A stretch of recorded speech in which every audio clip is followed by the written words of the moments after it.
In front of the veil of the temple, which hid the Holy of Holies, stood an altar of gold, on which incense was sprinkled at the beginning of the service.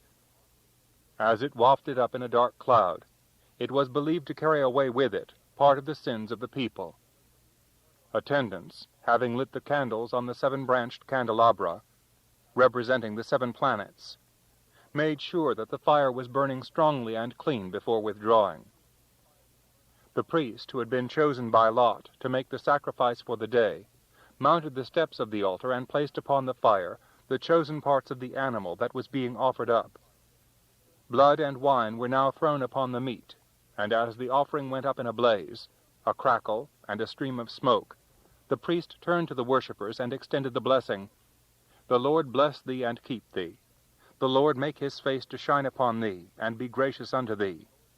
The Lord lift up his countenance upon thee, and give thee peace." In response, all those assembled would reply, "Blessed be the Lord God, God of Israel, from everlasting to everlasting." The choir now sang the psalm appointed for the day, after which the assembly rose to their feet. They were conscious that they had fulfilled their obligations, and could busy themselves once more with the ordinary affairs of the world. Quite apart from such ceremonial offerings, individuals were allowed, indeed encouraged, to bring their own offerings to expiate some sin or guilt.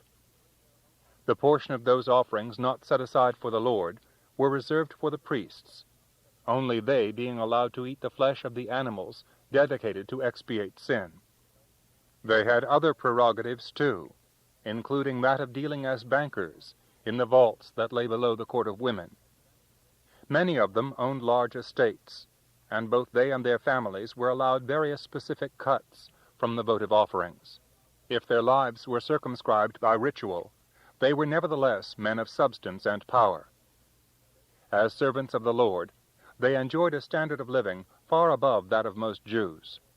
If the priests of innumerable divinities throughout the pagan world benefited by a similar comfortable existence, through preying upon the ignorance and superstition of their worshippers, the priests of Yahweh were no less comfortable. They fed upon the sins of the people. 6. A Jewish world.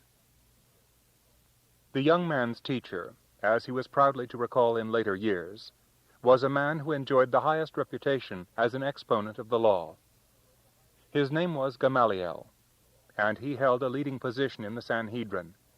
At this time, Pharisaism basically followed 2 styles of thought: the austere and strictly orthodox tradition of Shammai, and the more liberal approach of Hillel. These 2 great Jewish rabbis had been contemporaries during the time of Herod, and Gamaliel was Hillel's grandson. In the long run, the teaching of Hillel was to triumph. At the small town of Jabne, to which the rabbis withdrew after the destruction of Jerusalem and the temple in A.D. 70, the verdict was given in favor of the school of Hillel. If a man is lucky enough to have a good teacher in his youth, it is likely that the precepts enjoined during these formative years will remain deeply embedded in his character for the rest of his life. It is interesting to see what kind of instruction Paul may have received from his master. Of the many sayings ascribed to the great Hillel, which will have been passed on by Gamaliel, a number of them bear a remarkable resemblance to the teaching of Christ. Typical are the following: "Judge not thy neighbor until thou art in his place. He who has acquired the words of doctrine has acquired the life of the world to come. My abasement is my exaltation. He who wishes to make a name for himself loses his name. He who does not increase his knowledge decreases it. He who does not learn is worthy of death. He who works for the sake of a crown is lost. What is unpleasant to thyself, that do not to thy neighbor. This is the whole law. All else is but its exposition." After his death, Hillel was lamented as the humble, the pious, the disciple of Ezra. According to tradition, most probably inaccurate, Gamaliel succeeded his father as Nazai, or president of the Sanhedrin. In any case, he was certainly one of the most influential men of his day, as well as one of the finest intellects. There were about 1,000 students in the House of Interpretation or Rabbinical College during the period that Paul was studying. It is evidence of Gamaliel's liberalism that apart from the law and the prophets, Greek literature, presumably carefully selected, was also studied. Gamaliel was clearly a remarkable man. He was the first to whom the title Rabban, master, was given. On one occasion, as recorded in Acts of the Apostles, he saved Peter and other apostles from being put to death. He enjoined the members of the Sanhedrin not to take any action against these followers of Jesus, adding, "Leave them alone. If their belief and their work is a man-made thing, it will disappear. But if it comes from God, you cannot possibly overcome them. You could even find yourselves fighting against God." His reputation indeed was so great that in later years it was said, "When Rabban Gamaliel the elder died, regard for the Torah ceased, and purity and piety died." An exaggerated compliment perhaps, but one which indicates the quality of the man who was to be Paul's instructor. To understand the type of thinking which Paul and his fellow students were absorbing during these years of their adolescence and young manhood, it is essential to look at the backbone around which the Torah was framed. It still remains at the core of much Western thinking, even if that thinking is now secularized. Torah has been defined as the teaching or instruction and judicial decisions given by the ancient Hebrew priest as a revelation of the divine will, the Mosaic or Jewish law, hence a name for the books of the law, the Pentateuch. Within Torah, according to Jewish belief, was embodied the revealed will of God. The Pharisees maintained that it covered the whole of human life, national as well as personal. No situation existed which could not be met by an accurate interpretation of Torah. This inevitably resulted in intense and indeed eternal debates on the interpretation of the law.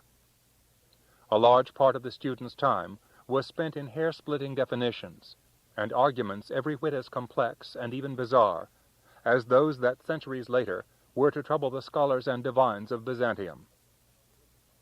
It followed that a religious philosophy so all-embracing inevitably led to a kind of mental straitjacketing. The details of the law were interpreted to such a minute degree that it was almost impossible even for the strictest teacher or student to comply with all its requirements. It was even said that if a single Jew could live a completely righteous life, keeping within the law for one whole day, then the rainbow, the sign of God's covenant with man, would never more be seen, and the Messiah himself would at once appear. Although this was intended as a joke, it contained more than a hint of truth. The fact was that it was practically impossible to fulfill the requirements of the law in all their niceties. Furthermore, even in Jerusalem, the Jews, whether they liked it or not, were still living in a pagan world, and a world which reveled in all fleshly delights and pleasures. It was for this reason that certain communities of Jews withdrew themselves altogether from contact with the world, believing that its contagion was such that a man could live according to God's law only in a hermetically sealed community, disdaining contact even with other Jews. Among these were the Essenes, who set up their cell at Qumran. They are the best-known group today, since the discovery of the Dead Sea Scrolls has revealed a great deal about the rules within which the community lived. No inquiring student, such as Paul undoubtedly was, can have been unaware of the existence of these groups, even if their doctrines were kept secret. Apart from the evidence of their beliefs contained in the scrolls, the little that we know about them comes from the Jewish historian Josephus, the first-century philosopher Philo, and Pliny the Elder. The most curious thing about them, and a state extremely unusual in Judaism, was their practice of celibacy. Although a deliberate renunciation of sex was not unknown in some Eastern mystery religions, some of the followers of Cybele and Attis even going so far as to emasculate themselves, To the Jew, marriage and the procreation of children were enjoined under the law. An unmarried rabbi, for instance, was practically unthinkable. The unmarried state, insisted upon for its priests centuries later by the Roman Catholic Church, would have seemed quite contrary to the injunction of God to increase and multiply. In any case, Judaism was wise, for by endowing marriage and the raising of children with its blessing, it ensured that not only the generality, but also the best brains in the community were perpetuated. The Essenes, however, regarded celibacy as the preferable state. Even though the tombs at Qumran have revealed some female and infant skeletons, these are only a few, compared with those of many adult males. Josephus wrote of the Essenes that they have renounced pleasure, identifying it with vice, and school themselves in temperance and self-control. They disdain marriage, but they adopt other men's children, while they are still young and pliable, accepting them as their kin, and forming them in accordance with their principles. He goes on to say, they do not condemn wedlock in principle, but they wish to protect themselves against the wantonness of women. Philo confirms that no Essene takes a wife, because a woman is a selfish and very jealous creature. He who is bound fast in the love of a wife, or under natural causes, makes his children his first care, and cannot be like the others of us. Without knowing it, he has become a different man, and he is no longer free, but a slave. He also comments that the Essenes have renounced riches, eat only the simplest food, and wear their clothes and shoes to pieces before they will think about replacing them. Trace elements of Essenism are undoubtedly detectable in early Christianity. Indeed, Jesus' injunction to his followers to be without wife, or brothers, or parents, or children, would be anathema to a good Jew, for whom the family and family ties and obligations were all important within the framework of the law. The fact that neither Jesus nor, at a later date, Paul, ever seemed to have married is surprising. In the eyes of a strict and devout Jew, there was no virtue whatsoever in their celibacy. They were, in fact, acting contrarily to the will of God. There are only two suppositions that one can make as to celibacy being preferable to the married state by the master and his ardent follower-to-be. The first is, and it is not improbable, that at some time in their lives both had become acquainted with the doctrines of Essenism, or even attached for some period to an Essene cell. The other is that both believed so firmly in the imminent end of the world that to contemplate a settled state such as marriage seemed absurd. Even if Jesus or Paul or both were at some time involved with Essene thought, it is clear why both came to reject its basic principle of seclusion from the world. It was Jesus' knowledge that it was in the world, among tax-gatherers and sinners, that his mission lay, which distinguished him completely from the self-righteousness of the narrow and, in the final analysis, arid tenets of Essenism. Both the Master and Paul rejected such rigid exclusiveness. Jesus, by the pattern of his life, quite often and consciously broke tenets of Judaic law. Paul was to go even further. He was one day to say that even the rite of circumcision, all important to the Jew, was not necessary for Gentile converts. He was to live among the heathen, and maintain that it was not only the Jews who were God's chosen people, but that all could become part of the elect by an act of belief and grace. It is possible that the seeds of this rebellion were sown in his heart by the intellectual wool-winding sophistry which he daily encountered in the house of interpretation. The other influence upon the thinking of this eager young student, which must never be discounted, was the belief in the advent of a Messiah.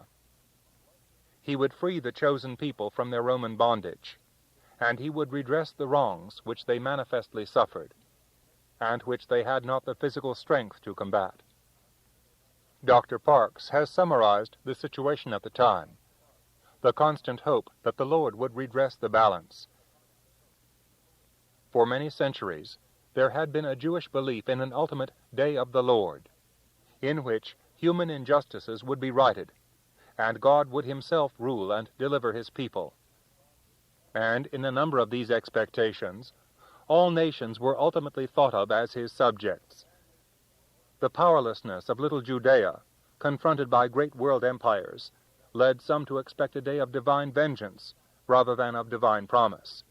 A Messiah, who was originally to rule all the earth in peace and righteousness, became a celestial figure armed with the thunderbolts of Jove. The literature embodying these ideas was all pseudonymous. The ideas themselves were revealed in visions, so that it came to be known as pseudepigrapha, or apocalyptic. As it all dwelt with the fancied end of the world, it received the general title of eschatology. Its menace lay in the ease with which it became the inspiration for political extremism and terrorism. For since God was expected to level up the disparity in power between Jew and Roman, armed struggle against the latter seemed to become possible and desirable. In the half-century which preceded the open war, apocalyptic expectations of the Messiah produced a continuous ferment of terrorism, disorder, and assassination. Judea, in fact, showed all the traits, so familiar in our century, of a country occupied by a foreign invader and determined to assert its own freedom. The issue was even further complicated by the fact that the nation concerned saw itself as the chosen people of the Maker of all worlds. The desire was not only the ordinary human one for liberty and freedom from oppression. It was complicated by the conviction that if the human animal was different in kind, not quality, from all other animals, the Jew was yet again different in kind from his fellow humans. Such distinctions of thought can only lead to tragedy. 7. A Roman world. There was another world, the minute and relatively unimportant enclave of Jews living in the small province of Judea, who have claimed so large an amount of the world's interest, figured as only a very small part of an immense jigsaw puzzle. Judea was a disaffected oyster, and the irritant at the base of the pearl was only a section within a city which in itself was only one of many cities within a world empire. In due course, when the Romans had been irritated enough, they were with one blow of the hand to crush Jerusalem, enslave the Jews, disperse them throughout the empire, and compel a capitulation that would last up to the 20th century. A year or so before Paul went up to Jerusalem, the Emperor Augustus had died. He was succeeded by Tiberius, who was the son of Livia, Augustus's wife, but whose father had been one of Julius Caesar's officers. Augustus himself had no sons, and Livia, for whom he had entertained an unbridled passion, had been ceded to him by the future emperor's father when she was already pregnant with Tiberius's younger brother, Drusus. Tiberius was born in 42 B.C., and was 56 when he became emperor. His full name was Tiberius Claudius Nero Caesar. One of the reasons, perhaps, why he has suffered from so much abuse in subsequent centuries is the fact that, while he was emperor, far away in Judea, an obscure Jew, who had proclaimed himself the Messiah, had been crucified in the company of two even more obscure criminals. Crucifixions, like hangings in later centuries, were no more than a routine part of the administration of an empire. Tiberius was an unusual character, an excellent soldier and an able administrator. The portrait that Tacitus gives us of him is certainly a terrible one, and one must suspect the historian of some bias. To judge by the conduct of the empire during his reign, and before his retirement, Tiberius cannot be considered incompetent. From 22 to 6 B.C., and again from A.D. 4 to 10, he had spent almost all his time as a soldier, first in the Spanish peninsula, then in Armenia, and then in Gaul.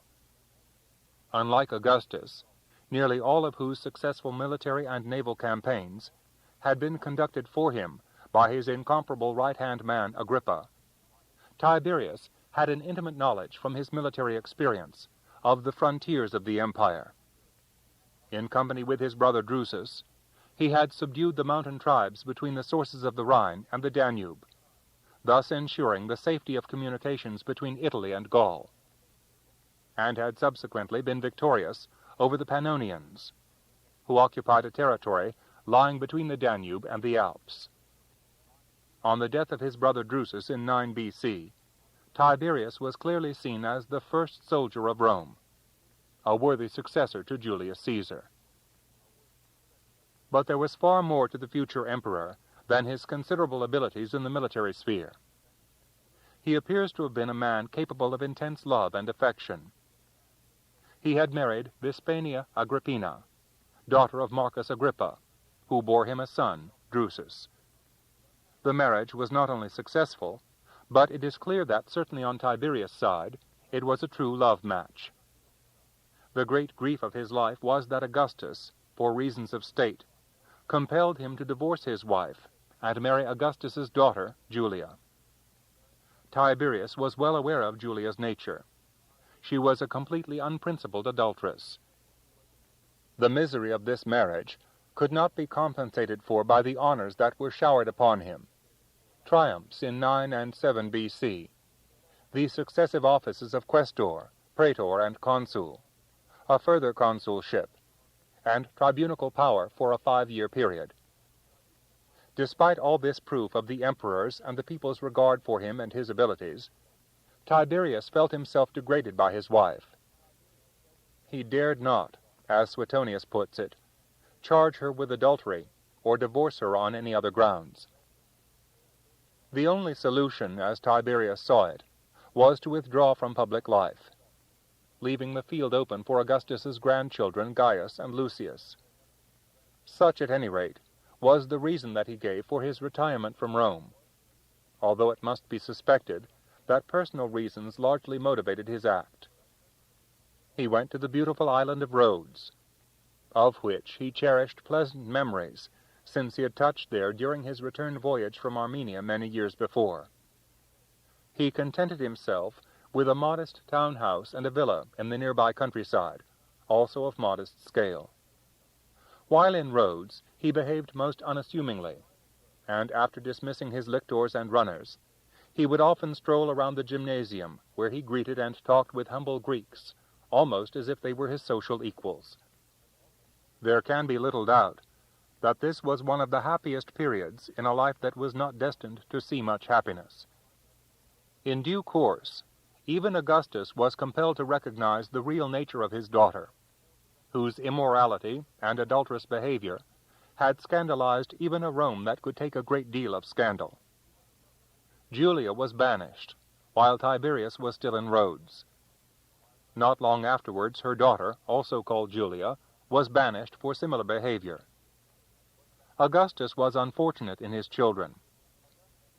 It was more than ironical that in 18 B.C. he had passed a law intended to clean up the morals of the city, under which he could in fact have had both his daughter and granddaughter put to death. Banished at the same time as Julia's daughter and her lover was the writer Ovid, whose poem, The Art of Love, had long offended many of the more straight-laced in the capital. It gave advice on the art of seduction in terms that left little to the imagination. Ovid died in the remote and unattractive small town of Tomi, near the mouth of the Danube in A.D. 18, at a time when the future antagonist of all that he stood for was studying at the House of Instruction in Jerusalem. During the early years of his reign, Tiberius seems to have conducted himself with considerable modesty and circumspection. He was foremost in insisting on all respect being paid to the now deified Augustus, and in encouraging the cult of emperor worship throughout all the countries that came within the sway of Rome. At the same time, the misery of his earlier years, the habit he had acquired of solitary introspection, coupled with a natural taciturnity, did not make him attractive to the Roman people. His wife Julia, who had been recalled from exile by Augustus, who nevertheless refused to receive her publicly, was again confined, and is said to have died shortly afterwards of starvation and ill treatment. It is quite possible. Tiberius had a proud and sensitive nature, and she had tortured him by her behavior and infidelities. Tiberius, like Augustus, seems to have had a strain of the Puritan in his nature, something which seems extraordinary if we are to believe Suetonius's account of his later life in Capri. One of the reasons for his unpopularity was the many stringent laws he enforced against extravagance, adultery, often punished by the death penalty, and even such apparently trivial acts as kissing in public. He also had a number of temples, which had become notorious as places of assignation, razed to the ground, an action hardly likely to endear him to genuine worshippers, let alone to the lovers and prostitutes who had made use of them. A heavy drinker all his life, it is possible that he suffered in later years not only a moral but a physical breakdown. Certainly, he hated the world of Rome, and when the opportunity presented itself, he left it in the hands of a brutal subordinate, Sejanus, and retired to Capri.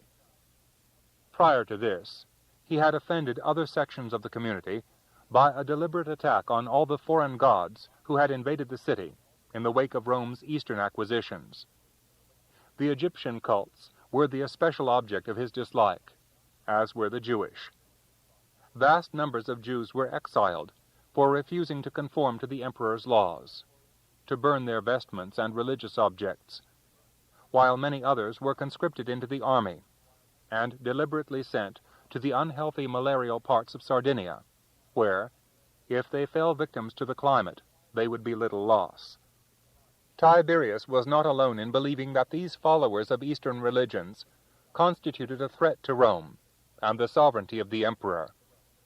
The old Roman gods had been good enough for their fathers, and the only other addition necessary to them was the cult of the ruler. It is difficult to know what to make of Suetonius's description of his private character and of his sexual excesses upon his retirement to Capri. If he wished for orgies, what was wrong with Rome? A number of his successors, including Nero, found that the capital contained all the ingredients necessary for every form of sensual or sexual pleasure. Everything and everybody was subject to the whim of the emperor. It was because, says Suetonius, his practices were so revolting that he needed the seclusion of an island where he could behave as he pleased, and yet remain unobserved by the people at large.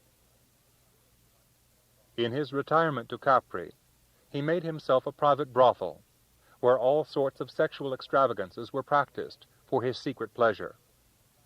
Troops of young men and girls, whom he had collected from all parts of the empire because they were skilled in unnatural practices, known as spintrians, used to perform in front of him in groups of 3 to excite his jaded palate. A number of small rooms were decorated with vilely obscene pictures and statuary, also erotic books from Elephantis in Egypt. He also devised special sporting grounds in the woods and glades of Capri, and had little boys and girls dressed as Pans and nymphs, stationed in nooks and grottos. The island was now openly called Caprinium, Goat Island, because of his goatish behavior. Suetonius continues, some aspects of his criminal obscenity can hardly be discussed or even believed. He had little boys trained to chase him when he went swimming, and get between his legs to nibble him. He called them his little fish. Suetonius's recital of Tiberius' perverted habits, his sadism, and his preoccupation with oral sex is quite explicit. After all these centuries, it is difficult to know what to believe. But certainly, Suetonius himself lived 30 years under the Caesars. He had a great deal of his information about Tiberius and his immediate successors from contemporaries and eyewitnesses. He also had access to the imperial and senatorial archives. In general, he shows himself to be a man who checked his facts and did not write with the bias of, say, Tacitus. It is difficult to reject all the charges made against Tiberius. Even if some of them were dismissed, there would still remain a host of others, particularly about his maniac cruelty and sadistic love of violence. Suetonius records that, in Capri, they still show the place at the top of the cliffs where Tiberius used to watch his victims being hurled into the sea after protracted and ingenious tortures. A body of marines, stationed down below, beat the bodies with oars and boat hooks to make sure they were completely dead. Another torture, which Tiberius had himself devised, was to get men to drink vast quantities of wine, and then suddenly to have a string knotted round their privates. This not only cut the flesh, but stopped them urinating. This was the man who sat at the apex of power. This was the god-emperor before whose statues incense was daily burned, and catacombs of animals were sacrificed. Even if 50% of the stories told against him were to be proved untrue, the portrait that would emerge would be of a monster. If Acton's dictum is correct, then one sees in Tiberius the absolute corruption of absolute power. Against his legions, against the wealth and might of Rome, against the imperial navy, the host of cargo carriers moving on their trade routes throughout the known world, against the generals, the siege engines, the secret police, the governors and administrators, it must necessarily have seemed that no subject nation, let alone an individual, could make any impact. 8. Misunderstandings. Against the wealth, power, dominance, and unbridled license of first-century Rome, few people could oppose anything. Numb acceptance seemed the order of the day. The occupied territories of Hitler's Europe in the 20th century offered more chances for opposition, for beyond that pseudo-empire there lay free countries with warlike capabilities and scientific and intellectual attainments. Beyond the world of Rome lay nothing but savages, barbarians, or crushed nations, like the Gauls, over whom Julius Caesar had triumphed by bloodbath after bloodbath. Greece had helped, was helping to civilize Rome and impose upon her rude conqueror her incomparable culture, to which the Roman paid lip service but which he despised for being subject. Egypt, which her last queen, Cleopatra, had done her best to preserve as independent by the use of her body and her wits, now lay equally supine. Cheated into the belief by subservient priests, Alexandrian Greeks, and Roman officials that the Caesar of the day was a divine monarch, just as the pharaohs had been. Out of all this immense wealth of territory, only a small and relatively unimportant Judea maintained opposition to the rule of the Caesars. It was an astonishing situation, and even if not yet apparent to men like Tiberius and his administrators, it was to end centuries later with the subservience of Rome to an alien religion, to the completely extraordinary conception that a man who had died as a criminal on a cross was more powerful than any Caesar. It was as if, in the modern world of great states like America, Russia, or China, the whole system would one day be overturned by an obscure man who had been executed on a capital charge. By declaring himself the Messiah, he had declared himself an enemy of the state. His follower, the young man Paul, would in due course create a revolution that would make all subsequent ones look relatively minor affairs. The influence throughout the whole world, creating a kingdom not of this world, would one day spread beyond any knowledge or memory of the Roman Caesars.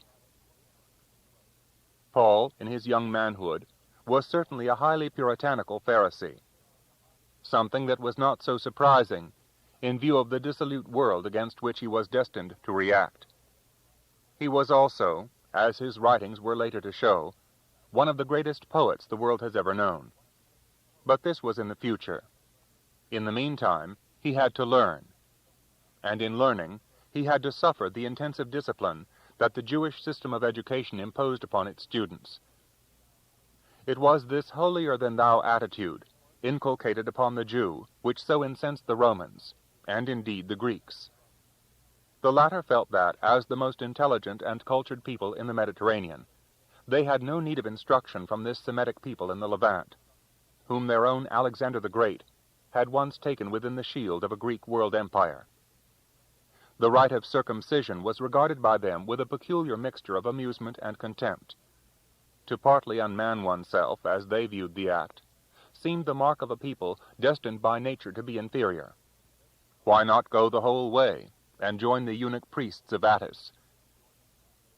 Circumcision was, in fact, far from being an exclusively Jewish practice. Cutting off the foreskin was a rite widely diffused throughout ancient nations, as indeed it still is among many modern ones quite apart from Jews. At least 3,000 years B.C., it was familiar to Egyptians. Indeed, it is possible that the Jews acquired the rite during their days in Egypt. The Egyptian custom was to circumcise boys at the age of puberty or just before, and as Brother Roland de Vaux writes in Ancient Israel, originally, and as a general rule, circumcision seems to have been an initiation rite before marriage. Consequently, it also initiated a man into the common life of the clan. This is certainly true of many African tribes which practice it today, and was very probably true of ancient Egypt. The ceremony is clearly portrayed in a temple at Karnak, and the evidence of most of the male mummies which have been examined shows that the great majority have been circumcised. Since this rite was later to play so great a part in Paul's struggle with legalistic Judaism, it is important to see whether it had any other meaning than ritual. It is doubtful whether, considering the primitive nature of the peoples among whom it was and still is found, that sanitary reasons had anything to do with it. It seems to have served more as a tattoo, designed to mark the circumcised one as a member of the tribe, and qualified, therefore, to take part in its religious rites. In Ezekiel, for instance, one finds that a man who dies uncircumcised will not be permitted to join in communion with his dead forefathers, who bear the mark of their initiation. At the same time, along with the Egyptians, it is noteworthy that many of the tribes by whom Israel was surrounded also practiced circumcision. Among them the Edomites, the Moabites, and the Ammonites. According to Herodotus, all the Phoenicians and Syrians of Palestine were circumcised. Pre-Islamic poets reveal that ancient Arabs were also circumcised. It is noticeable that the only people with whom the Israelites came into direct contact, who are expressly described as uncircumcised, were the Philistines. The epithet, directed at them sneeringly, is quite enough to identify them without any other reference to their name. The Canaanites, for instance, are never so described, so one must presume that they too followed the same ritual as the Hebrews. Professor S.M. Zarb has pointed out the interesting fact that, while the word circumcision derives from the Latin for the surgical operation, in the Semitic languages it gives the real meaning of the rite. It is from the root chatan, from which derived the word bridegroom, son-in-law, father-in-law, and even the wedding ring, which, according to some writers, the foreskin being in the form of a ring, was worn on one of the fingers, and later on was replaced by a metal ring. It would seem that the reason the rite came to assume such importance in Jewish eyes was that after the exile, the nations under whose sway Israel lived, the Babylonians and the Persians, did not practice it. It was during this period that the religious significance was attached to it. It was the visible sign of the covenant between God and his chosen people, setting them apart from their oppressors. Later on, when they were subject to the Greeks, and then to the Romans, both of whom regarded the act with derision, the Jews clung to it even more fervently, as being the sign that would set them apart from their oppressors. The controversy that would later ensue between Paul and the Orthodox must be seen in the light of Jewish history. He was to assert that the true circumcision occurred in the heart, and that Gentiles, who did not bear this Jewish caste mark, might equally be accepted within the new covenant. There were other aspects of the Jewish nation and its religious beliefs which irritated most pagans. It was bad enough that the Jews so clearly despised the Gentiles, finding it difficult even to accept those who had become converts to Judaism. What seemed so absurd were their complicated dietary laws. For instance, their shunning of one of the best meat dishes available in a world where meat was a luxury. What was wrong with the other thing, as the Jews euphemistically referred to the pig? And then again, the refusal to honor the statues of the emperor, which meant in effect not acknowledging the sovereignty of Rome, seemed to other nations not only a discourtesy but a stupidity. After all, the Jews were ruled by Rome just as much as they themselves were. A proud, haughty, and stubborn people, they seemed with their strange laws and grave demeanor even to dislike life itself. Life was short, and in its brief span, a man might surely enjoy a little of the honey on the branch that was certain to snap and hurl him in the darkness. The Jews appeared to think differently. They bound themselves in by a code of behavior that made normal human life seem scarcely possible. For instance, it was said that within their laws, deriving from some ancient leader called Moses, there were over 600 specific commands and prohibitions, to each of which a Jew must subscribe. Even more extraordinary, on their holy day, the Sabbath as they called it, there were exactly 1,521 things which the stricter of their members, like the Pharisees, were forbidden to do. How could a man live like that? It was clear, though, that within their homes they did not deny themselves their wives. Why, they bred like rabbits, and there were thousands of them all over the empire. But yet in some way they seemed to deny the pleasures of sex, looking with horrified scorn on the processions of the great goddess, and on the fertility rites which were designed to ensure the continuance of man and beast, and the return of the spring with its flowers and its promise of future crops. If the Jews despised the Gentiles, the latter were not slow to return the compliment. We know from Josephus, Tacitus, Cicero, and others just how the Roman regarded the Jew, and he was every whit as uncomplimentary about them as Paul was later to be about the Cretans.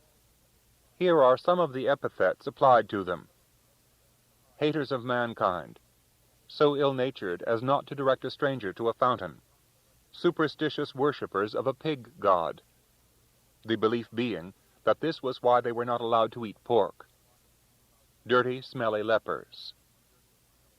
In Petronius's novel, The Satyricon, written in the reign of Nero, the rich vulgarian Trimalchio says mockingly of one of his slaves, "He's only got two faults. He snores, and he's circumcised." No, the Jew was not popular within the empire, a nation of wandering glass and sulfur peddlers, and what was worse, unruly and treacherous to all government. If these were the general opinions, it was hardly surprising that Tiberius expelled them from Rome, and that Nero, looking for a scapegoat after the Great Fire, picked on the most intransigent of all Jewish sects, and one disliked and despised by most Jews themselves, the Christians. There is no evidence of how long Paul remained under instruction in Jerusalem. It would have been normal for him, if he went to the house of interpretation at 15, to have stayed on for at least a further 5 years, if he wanted to aspire to the title of rabbi. It is somewhat doubtful if he ever did, as it were, take his degree, or we would probably have had some reference to it. It is interesting to speculate whether he was in fact a failed student. This might account for his first fury against the Christians, proclaiming their absurd Messiah while he, Paul the failure, knew enough of the law to discredit them. It is somewhat doubtful if he ever did, as it were, take his degree, or we would probably have had some reference to it. It is interesting to speculate whether he was in fact a failed student. This might account for his first fury against the Christians, proclaiming their absurd Messiah, while he, Paul the failure, knew enough of the law to discredit them.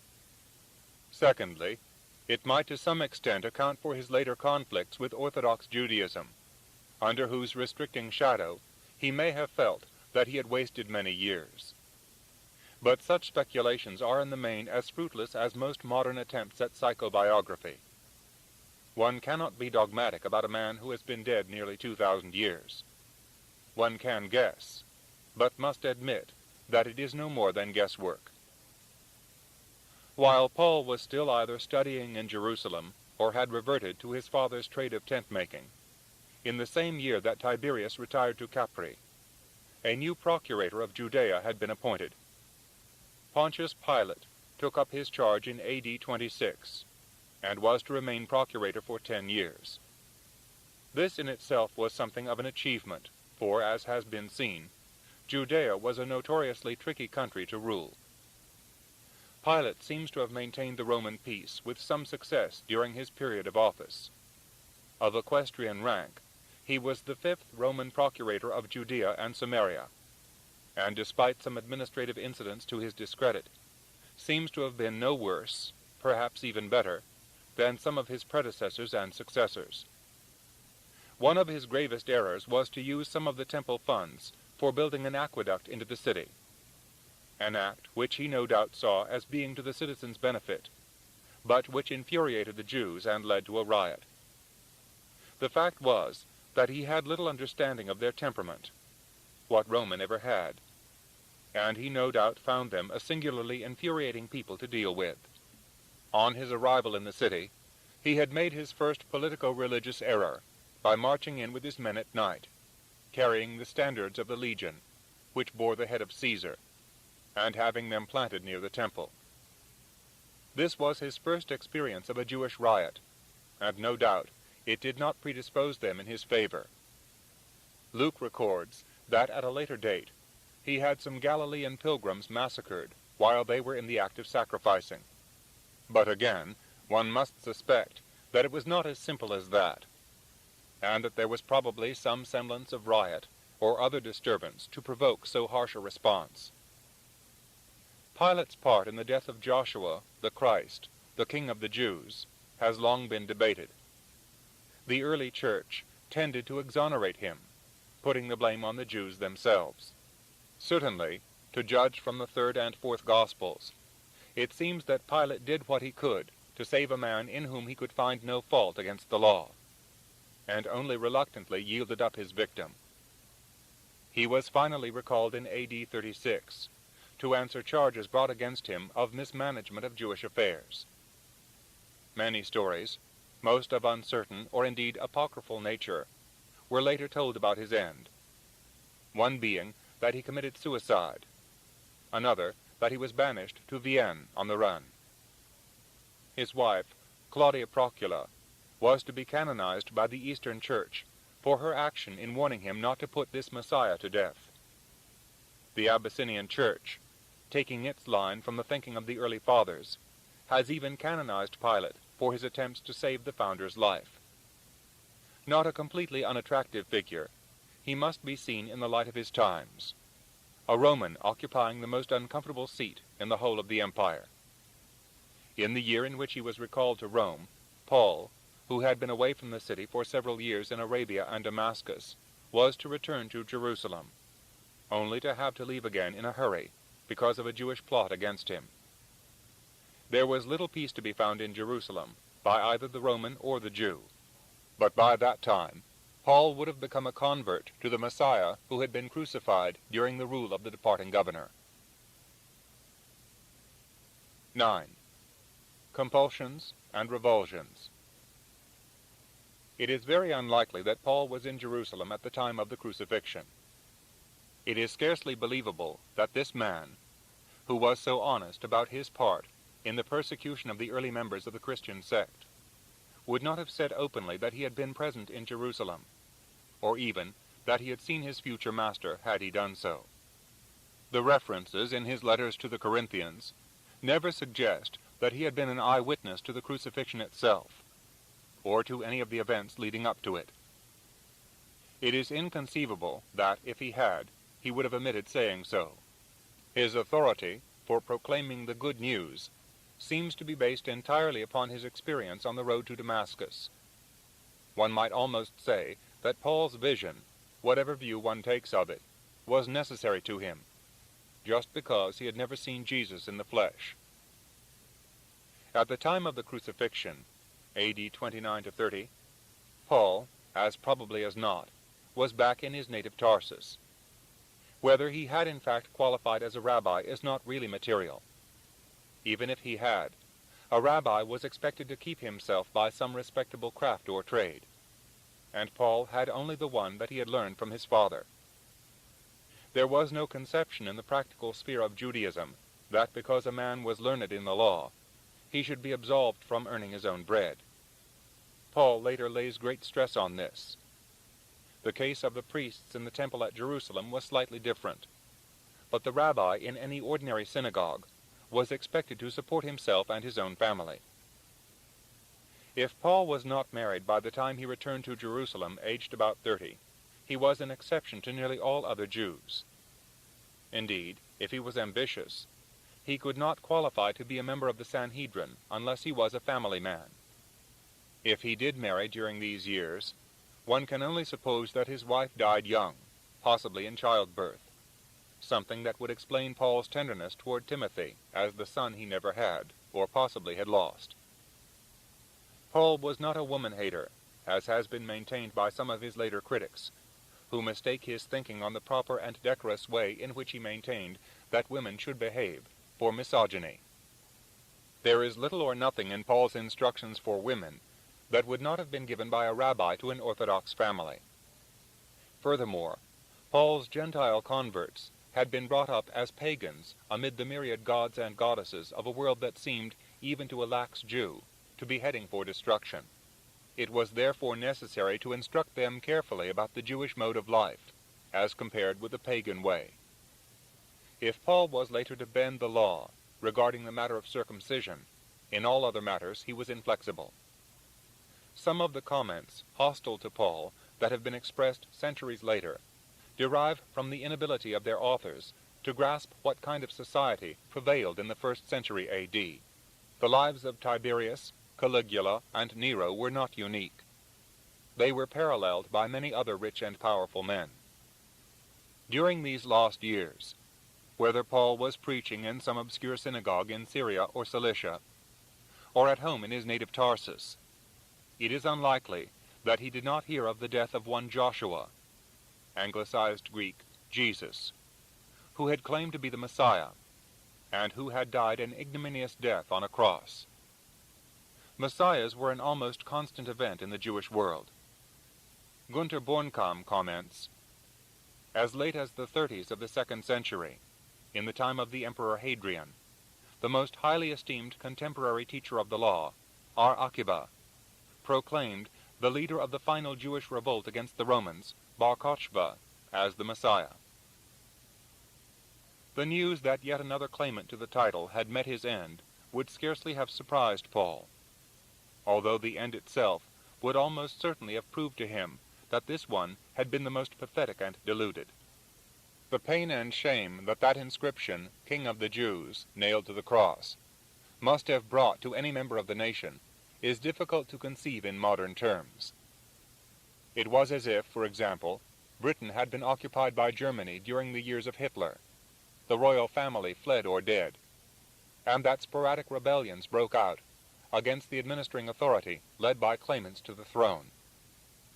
What greater shame or insult could one inflict upon the occupied country than by hanging the leader of an unsuccessful revolt and announcing to the press and over the radio, "The King of England was hung today in the company of his fellows, 2 other common criminals."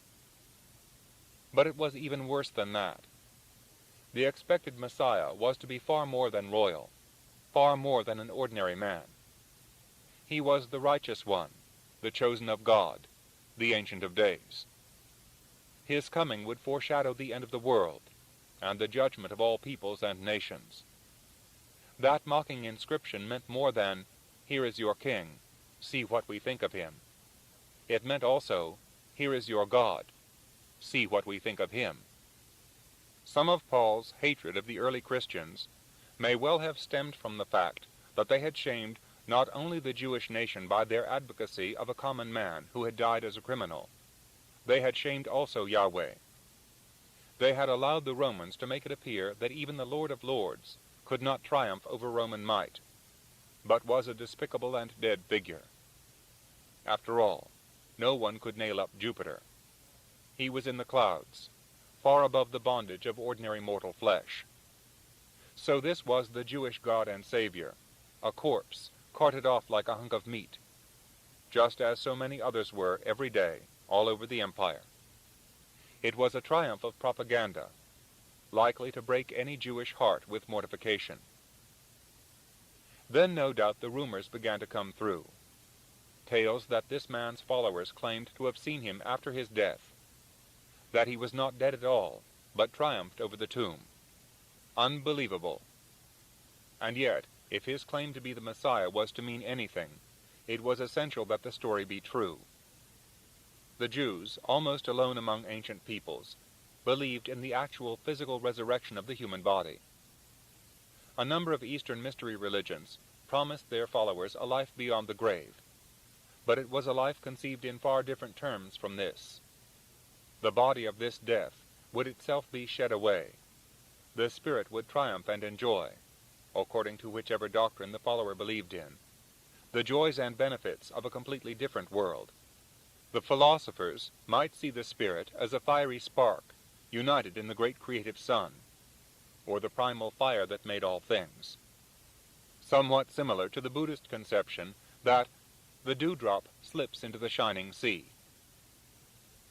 Those Greeks who still envisaged life in Homeric terms knew that yes, in some dim world among the asphodels, they would meet again, but only as shadowy ghosts, lamenting the days when they had lived with the sea, the mountains, the wild flowers, wine, and sexual pleasure, in the sunlit world above. Traces of the idea of the literal resurrection of the dead body, which was to become a peculiarly Christian part of doctrine, are to be found in the Persian religion of Zoroaster, and also in later Judaism. It was something that was always denied by the great rival group to the Pharisees, the Sadducees. There is no mention of it in the earlier Hebrew scriptures, although some claim to have found references to it in Isaiah, and particularly in Ezekiel, in the chapter about the revival of the dry bones in the Valley of Vision. In the last chapter of Daniel, there is a clear statement that many that sleep in the dust of the earth shall awake, some to everlasting life, and some to shame and everlasting contempt.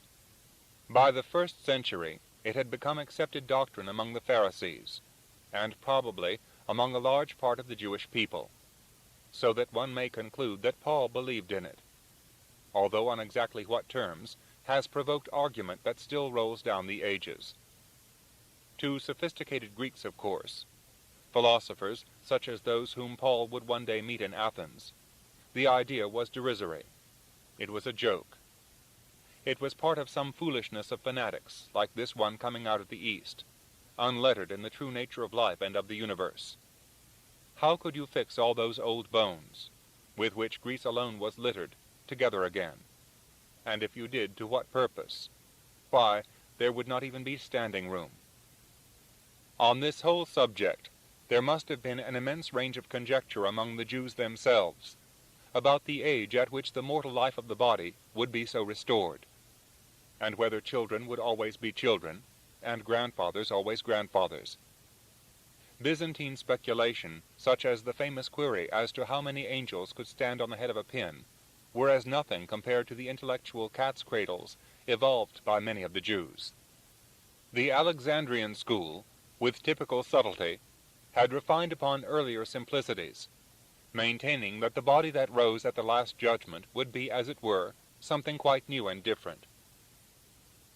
Paul seems to echo something of this in his first letter to the Corinthians, where he says, "When buried, it is a physical body. When raised, it will be a spiritual body. There is, of course, a physical body, so there must be a spiritual body." It is little wonder that assumptions like this made the philosophers and intellectuals of Athens laugh, decry him, and finally abandon him to his absurd opinions, which were clearly not worth debating. But that was in the future. Now he must surely have heard, wherever he was, that these followers of the crucified Joshua were everywhere proclaiming that they had indeed seen the man, and that he had spoken to them. Perhaps he had been cut down before death. Such cases were not all that uncommon. Sometimes, if a Roman governor or conqueror wished to show mercy, he would leave the victims long enough on the cross for what he considered sufficient punishment, and would then have them cut down to go free. He knew well enough that after that agony, even if they ever recovered fully, they would never trouble Rome again. The pain of crucifixion was intense, but it was usually a slow death, the condemned man often lingering on for several days. Julius Caesar, on one occasion when he had condemned to death some pirates who had previously captured him, considered himself merciful in ordering their throats to be cut. Paul can hardly have escaped hearing about or even seeing crucifixions in his 30 years. They had in any case been known in the East long before the Romans came.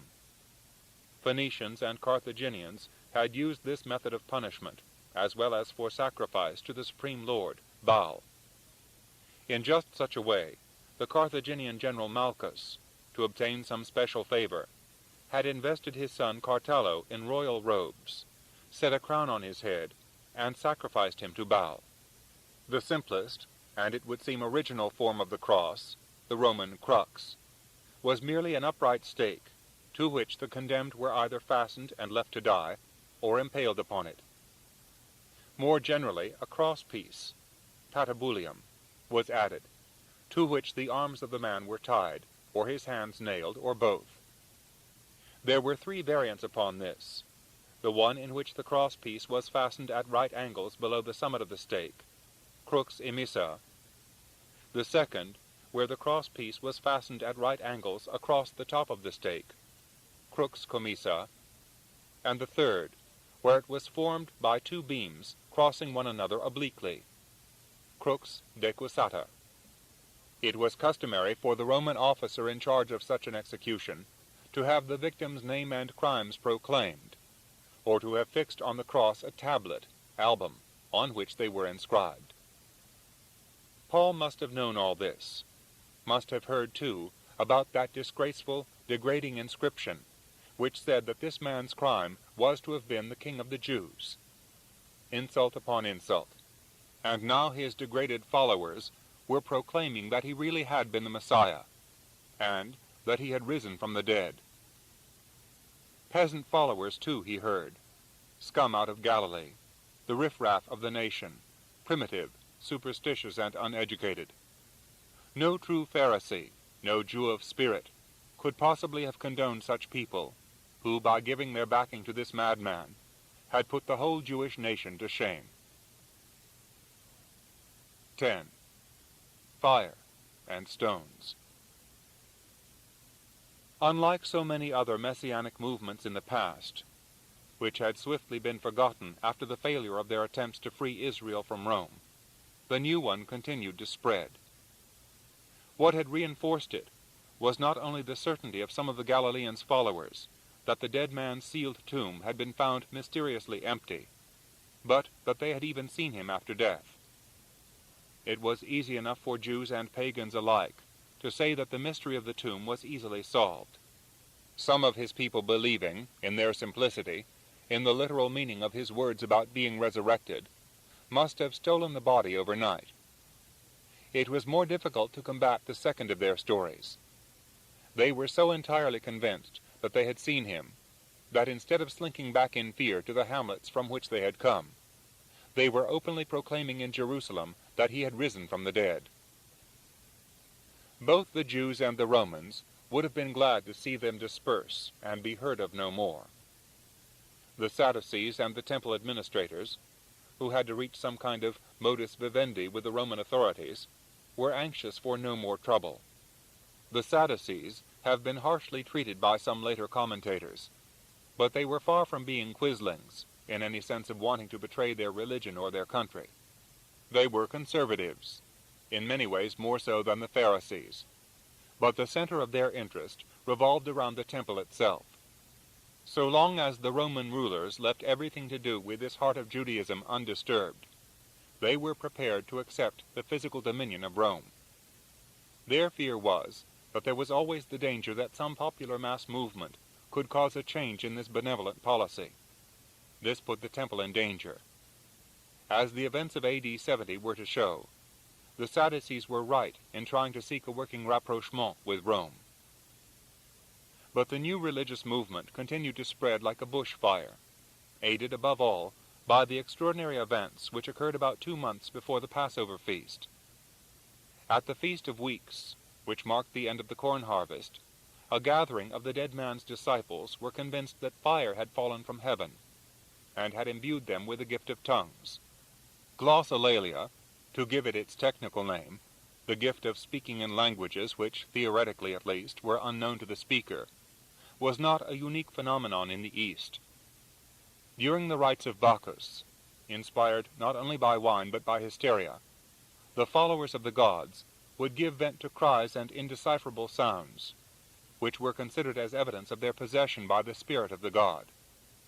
Similarly, during the rites of Attis and the great Syrian goddess, the ecstatic behavior of the priests and acolytes, lashing themselves into a frenzy and wounding themselves with knives, inspired words and incoherent non-words poured from their lips, and often triggered off a similar reaction among the watching crowds. The difference on this occasion was that the leader of these people, a man called Peter, had interpreted the words of inspiration. He had told the crowds assembled round the house where all the confusion was going on that they must all repent, accept his master as the Savior Messiah, and be baptized. Again, far from dying away, as such wild moments of enthusiasm usually did after a Bacchic orgy, or the passage of Mother Cybele through the streets, the movement spread. Thousands rushed to be baptized, and to accept Jesus as the Messiah. There was consternation in the temple, where the hard core of these revolutionaries were stirring up trouble by calling on everyone to repent. But even worse, the new converts, most of whom, no doubt, were somewhat unsure of what they were preaching, were buttonholing everyone they came across. This was what the Jewish authorities had been afraid of: trouble in the city, leading to trouble in the temple, leading logically to Roman intervention. It was hardly surprising that the Sanhedrin held an emergency meeting, summoned before them Peter and John, another of the leaders, and had them swiftly imprisoned. It was a religious matter, and since there was no question of execution, the Sanhedrin was acting entirely within its rights. Called upon to explain himself to the council, Peter had the effrontery to insist that a lame beggar, whom he was alleged to have healed, had been cured through the efficacy of Jesus Christ, the Nazarene, whom you crucified, and whom God raised from the dead. The fury of the elders of the temple is easy to comprehend. They were men schooled in the law, the finest intellects of Judaism, and here they were being insulted and instructed by an untutored country bumpkin, as well as uncomfortably reminded that it was they, and not the Romans, who had insisted upon Joshua's death. They ordered the prisoners to be taken away, while they had a consultation as to what they should do about the whole affair. The only sensible solution seemed to be to get these people to hold their peace, and never more to mention this name, for the council members refused to let it pass their lips, and to stop stirring up the people. The Sanhedrin could hardly take any further action, for the rabble were swarming outside and even in the temple itself. Silence, if it could be obtained, seemed the only answer. With astounding insolence, the two men said that they intended to obey God and not men. They would continue to tell all who would listen to them what they had seen and heard about the life and the life after death of their master. The movement continued to spread. The followers of the Nazarene now formed themselves into a kind of communist community, in which all shared alike. This was a practice, it must be said, that had long been established among the Essenes. Two of the members of the new sect, so the rumor went, a man named Ananias and his wife Sapphira, who had attempted to keep back some property from the general fund, had immediately been struck dead for their sin. The East was always full of rumors, but never so much as in these perfervid days, when a wave of religious mania was storming through the always tempestuous heart of this city.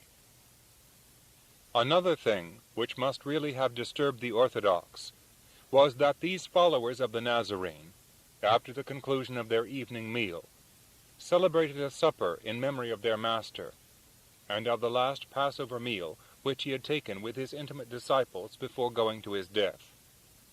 There was nothing so extraordinary in the supper itself. It was well known that the Essenes also, according to their rule, ordained a similar solemn meal. When the table has been prepared for eating, and the new wine for drinking, the priest shall be the first to stretch out his hand to bless the first fruits of the bread and the new wine.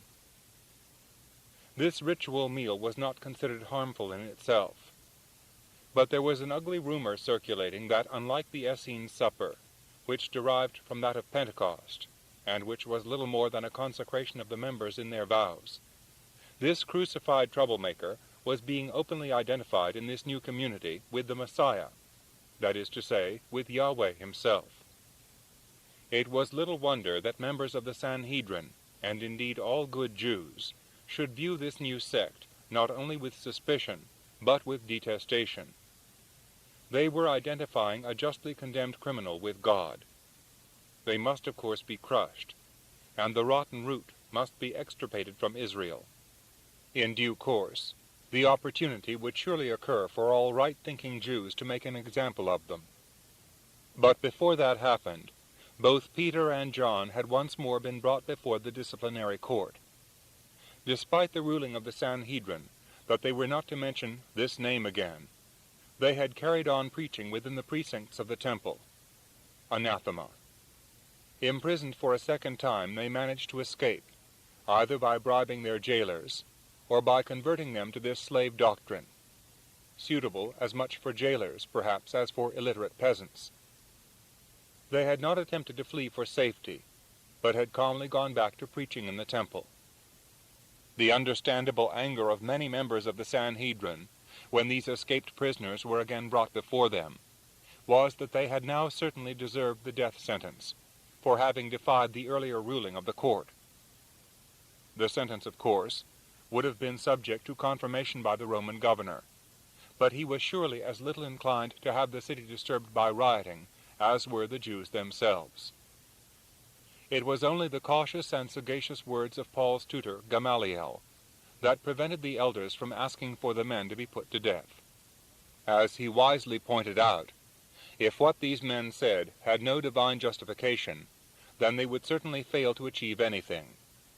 On the other hand, if what they said was sanctioned and indeed inspired by God, the Sanhedrin, by fighting against it, would be fighting against God himself. Pilate must have looked on the whole matter with indifference, but with a concerned indifference. He wanted no disturbance in the kingdom. The interest of Rome was to see that the taxes were paid, and that the countries within the empire thrived and lived quietly. No need to expend Roman lives in ensuring their subjection. The council finally concurred with Gamaliel's views, and after having had the two dissidents soundly thrashed, they let them go. To have asked for the death penalty from the governor would, they now realized, have only created a further mystique around this cult of the crucified man. Better by far to let them slink away, conscious of the pain of their bruised and bloody shoulders.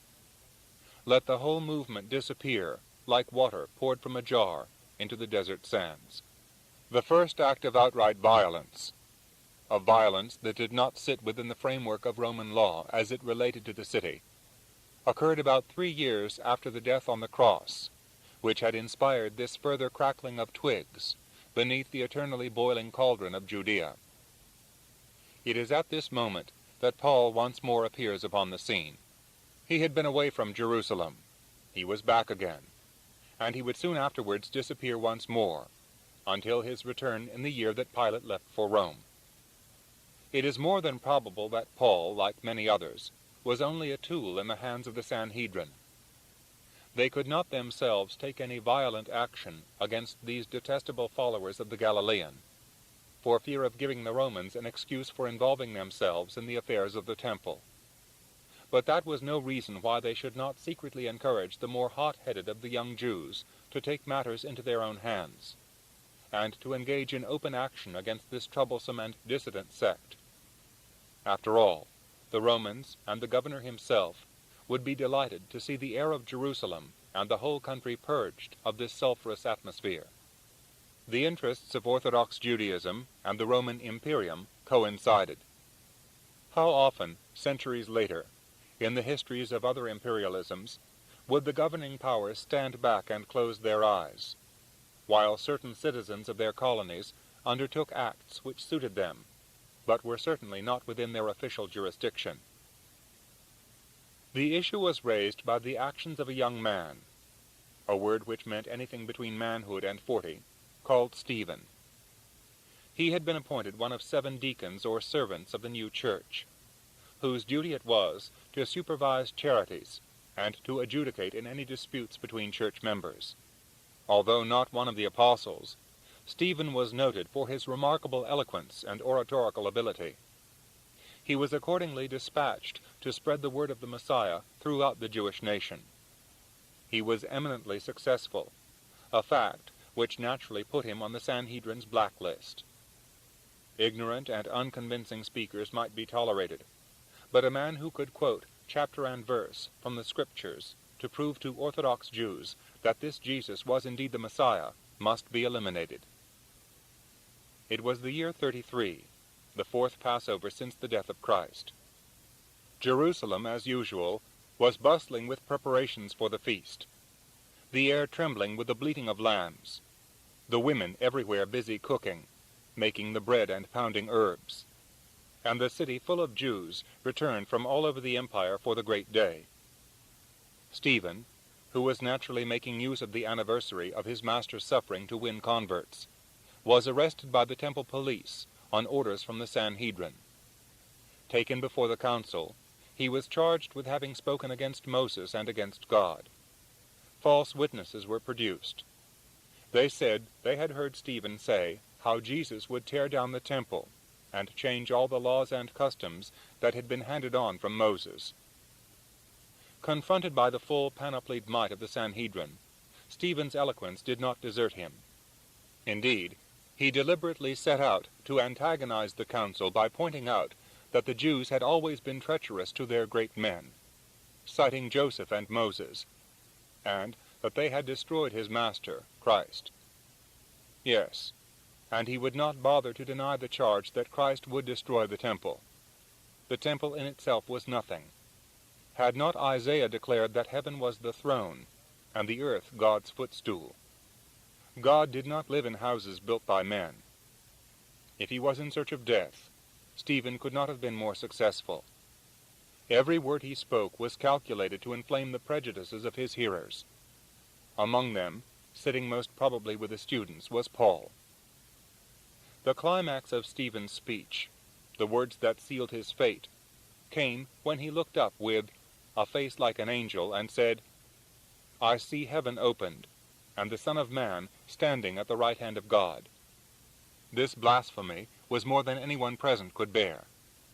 They covered their ears with their hands. Then they all rushed at him at once.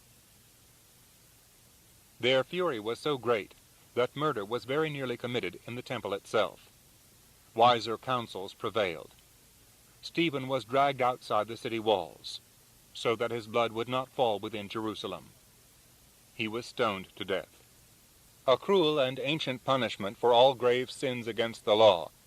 Stoning implied that no single individual was guilty of the condemned person's death, but that all who agreed with the charges against him or her — adultery was another sin punishable in this way — shared equally in the taking of life.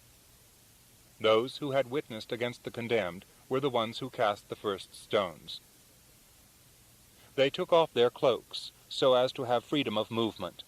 They laid them for safekeeping at the feet of a young man named Saul. The latter had not been one of the witnesses, but he had heard the blasphemies. He had also been among the mob that had hurled Stephen out of the temple to meet his end on this barren ground, where the dirt, refuse, and dust of centuries served as a reminder of the antiquity of this city, which, in theory at any rate, was but a pale mirror to the eternal Jerusalem in the sky above. Under the splintering hail of jagged limestone rocks, the blasphemer stood upright for a time, compounding his blasphemy by calling on this Jesus to revive his spirit. Then, Under the skin-tearing, bone-shattering hail of blows, he sank to his knees. A life was flowing away before their bloodshot eyes. His last words before the stones stopped his mouth forever echoed those of his Master. "Lord, do not hold this sin against them." Blasphemy, even at the moment of death. And the man at whose feet lay the pile of bleached cloaks looked down regardless at the crumpled heap of flesh. He consented to this murder. 11. Flashes of light. Did Paul essentially approve, or did he only possibly approve, as many have done, of the death of others, only to find at a later date a vast sickness in the heart? Visible, violent death leaves a stain upon the eyes and upon the memory. Paul was far from insensitive. As events were to show, however, he was a man of violence. It was only after his whole nature had changed in the most extraordinary manner, rather as if a switch had been thrown in his mind, that his dynamism was directed into another channel. He would then become the man of whom F.W. Myers was to write, "Desperate tides of the whole world's anguish poured through the channels of a single heart." But for the moment, all his energy and passion were turned against the believers in this false Messiah. Paul, and the mob that followed him, now set about a systematic persecution of the Christians. It is the very excess of his behavior that may give one a clue to the ferment that was seething in his mind. His reaction to the idea that Jesus was the Messiah was positively pathological. It far exceeded the normal scorn and dislike felt by most Jews for this pitiable, although indeed dangerous and intellectually poisonous belief that the Messiah had already come, had died a criminal's death, and had been translated from his tomb. For each man kills the thing he loves, as Wilde was to write with infinite perspicacity. It is this element which seems so readily detectable in the actions of Paul after the stoning of Stephen.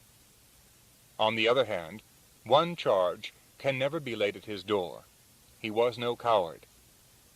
The coward does it with a kiss, the brave man with a sword.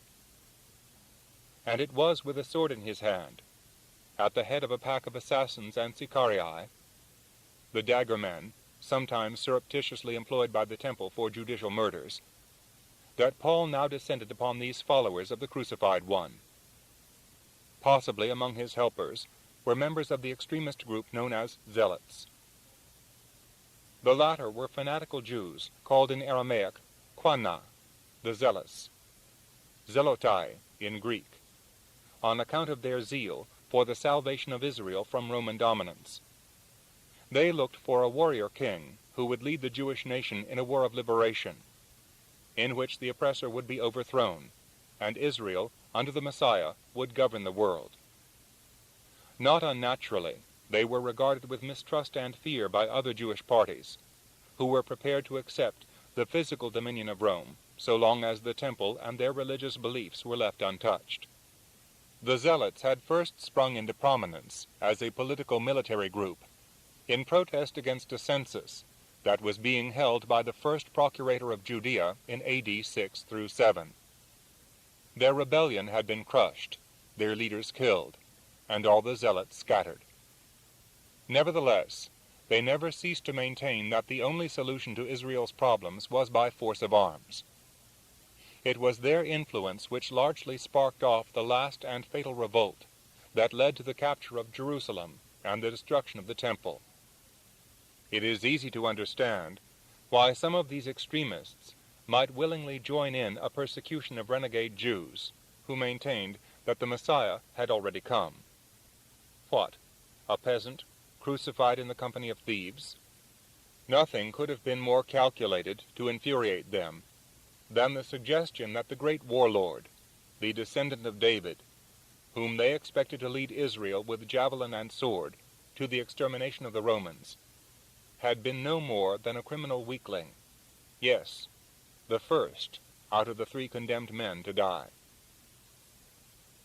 The members of the Sanhedrin, for the comprehensible political reason that they considered these Christ followers were making even more trouble than the Zealots, and were likely to lead to Roman intervention, were happy to see them being persecuted and driven out of Jerusalem. Let them get back to Galilee, and to their obscure villages, where sooner or later the whole movement, like so many others before it, would break up into many factions and finally cease to exist. Paul was their man, this dedicated Pharisee with the burning eyes and the implacable determination to root out, not heresy, for to believe in a Messiah, however mistakenly, was not heretical, but these troublemakers, who were imperiling the security of the Jews and their religion. Some of the Christians were prepared to recant, but only a few. The majority clung obstinately to their beliefs, and paid for doing so by imprisonment or scourging. The latter was a singularly agonizing public flogging, 40 stripes save one, liable to leave the victim severely injured. But it was within the jurisdiction of the Sanhedrin to administer it. If we are to trust the author of Acts, whether Luke or some unknown writer, Paul himself said at a later date that, "I myself thought that I ought to do everything I could against the name of Jesus of Nazareth. That is what I did in Jerusalem. I had authority from the chief priests, and I put many of God's people in prison. When they were sentenced to death, I also voted for it. I often had them punished in the synagogues, and tried to make them deny their faith. I was so furious with them that I even went to foreign cities to persecute them." One thing immediately stands out from these words: sentenced to death. The Sanhedrin could not impose the death sentence, for this was the prerogative of the Roman procurator of Judea. Either Paul was exaggerating, or the writer was, or Pilate, as procurator, had given his consent to the death penalty. Assuming that neither Paul nor the writer were laying things at Paul's charge which were in excess of what really happened, the only conclusion must be that Pontius Pilate was content to see these Christians exterminated. The latter is the most likely supposition. He had, however reluctantly, consented to the crucifixion of this King of the Jews. He had hoped that that would be an end of the matter. Now he saw the whole of Jerusalem in a state of ferment, aroused by the supposed physical resurrection of this man, and his subsequent appearance to his close followers. If these old Jews in the Sanhedrin were prepared to maintain that this dissident sect deserved the death penalty, then there was no reason why the Roman, who was responsible for law and order in the province, should contradict them. Anything within reason for peace and quiet. This must have been the thought of all Romans who at one time or another were unhappily responsible for the fiery little state of Judea.